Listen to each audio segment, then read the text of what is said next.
Welcome to the V school for English studies. This is अमन।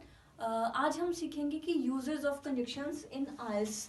जैसे आप सभी को पता है कि स्टूडेंट्स जो आइल्स करते हैं उन्हें इशू आता है, जैसे उनका राइटिंग और स्पीकिंग में 5.5 स्कोर रह जाता है, तो उन्हें सम इशू होता है कि वो अपना स्कोर कैसे एनहांस करें। सो आप सभी को पता है कि जो स्कोर एनहांस करने के लिए हमें different type of structures use करने होते हैं, compound sentences, complex sentences, because उनके बिना हमारे फ्लुएंसी और राइटिंग स्किल्स जो है वो प्रॉपर शो नहीं कर पाते, जो एग्जामिनर हमसे एक्सपेक्ट करता है। So if I talk about the conjunctions in IELTS, so conjunctions होते क्या हैं?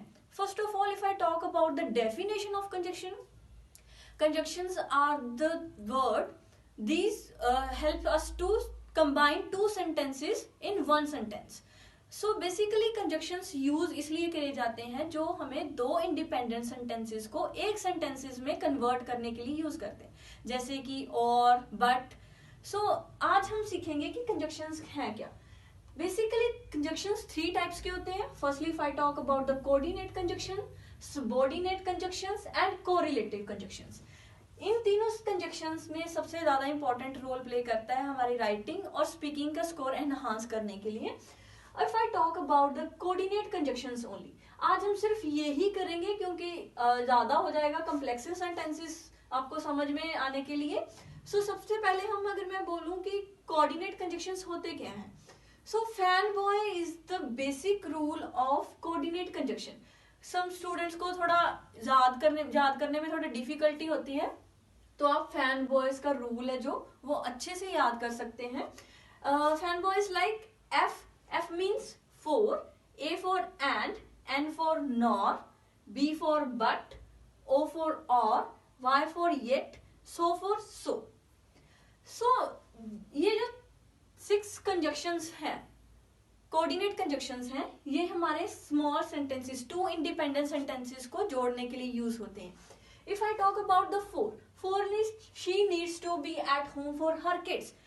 उसको अपने घर पे रहना पड़ेगा उसके बच्चों के लिए, for. And next is and is the girl bought an ice cream and a lemonade. जैसे कि आप देख सकते हो कि हम 2 सेंटेंसेस लिखे, a girl bought an ice cream और a girl bought a lemonade. सो हम दोनों इंडिपेंडेंट सेंटेंसेस को लिखने की बजाय हम उसके लिए क्या यूज कर लेंगे, एंड।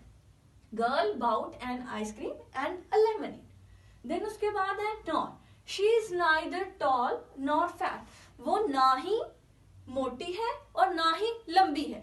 इसका मतलब हम दोनों नेगेटिव सेंटेंसेस के लिए जो जोड़ने के लिए हम यूज करते हैं उसको बोलते हैं नॉर और नाइदर। देन उसके बाद है बट जैसे आपको सबको पता ही है, ये तो मोस्ट कॉमन सेंटेंसेस में यूज किया जाता है। John likes the movies but not scary ones. John को मूवीज तो पसंद है पर स्केरी वंस जो कि हॉरर मूवीज है वो उसको बिल्कुल भी पसंद नहीं है। देन उसके बाद है or, we will go for a watching movie or a having dinner, जिसमें आपको 2 सेंटेंसेस में चॉइस मिले कि या तो आप ये करोगे या फिर वो करोगे। जैसे कि इन्होंने बोला है कि या फिर हम मूवी देखने चलेंगे या फिर खाना खाने ही जाएंगे। सो उसके लिए हम सिचुएशन क्रिएट करने के लिए और सेंटेंसेस का यूज करते हैं। देन उसके बाद है येट मीन्स फिलहाल अभी तक कुछ भी नहीं हो पाया। जैसे कि yes Yash knows class starts at 9 yet he arrives late. उसको पता है कि क्लास 9 o'clock स्टार्ट हो जाता है, फिर भी वो क्लास में लेट आया। हम 2 सेंटेंसेस को जोड़ने के लिए इसके लिए सिचुएशन क्रिएट किया और येट कंजक्शन का यूज किया। देन उसके बाद सो एज अ रिजल्ट भी आप यूज करते हो। जैसे I know you must be tired, जैसे मुझे पता है कि आप थके हुए हो। So I will let you rest, तो मैं आपको चाहता हूं कि आप रेस्ट करो। सो ये जो कंजक्शंस थे, 6 कंजक्शंस थे, वो आपको हेल्पफुल होंगे जो आप अपने राइटिंग और स्पीकिंग में यूज करेंगे। सो टुडे आज के लिए ये इतने ही हैं। उसके बाद हम नेक्स्ट वीडियो में 2 पार्ट्स में वो